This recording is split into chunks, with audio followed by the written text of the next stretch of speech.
Coincidint amb el 90è aniversari de la proclamació de la Segona República, el castell acull una mostra que recopila cronològicament els fets més rellevants que es van viure a la Selva des del 14 d'abril de 1931 fins a l'esclat de la Guerra Civil.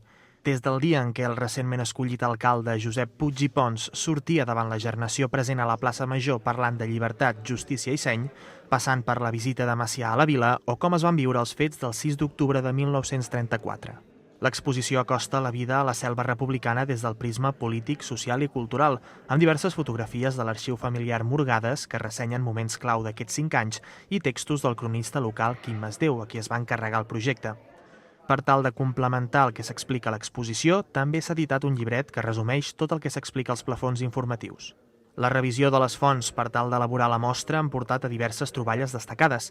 Hem descobert, per exemple, que el Macià va estar a la Selva a la primera sortida que va fer. Nosaltres ens pensàvem que, sabíem que havia estat el mes de novembre de l'any 31, havia estat aquí a la Selva, però no sabíem, en canvi, que havia vingut una primera vegada. Ho intuïem perquè ell ho va dir el dia que va venir aquí, que és la segona vegada que visito la Selva. Hi va haver unes eleccions municipals que ens havien passat desapercebudes l'any 33, però precisament van estar impugnades.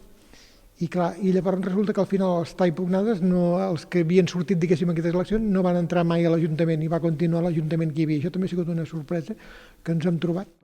Abans de la visita inaugural a l'exposició, que ha tingut lloc precisament el 14 d'abril, Quim Masdeu n'ha explicat el seu contingut amb una conferència que ha volgut posar context al moviment que va portar la proclamació de la República tant en l'àmbit estatal, nacional i selvatà. Un moviment, ha afirmat Masdeu, que va despertar moltes esperances entre la població pel projecte de democratització i modernització que defensava, però que alhora va portar un període convuls i d'enorme complexitat. Quan entren uns canvien els noms dels carrers, quan entren el bienni negre entren els altres, els tornen a canviar, és una etapa molt convulsa, no?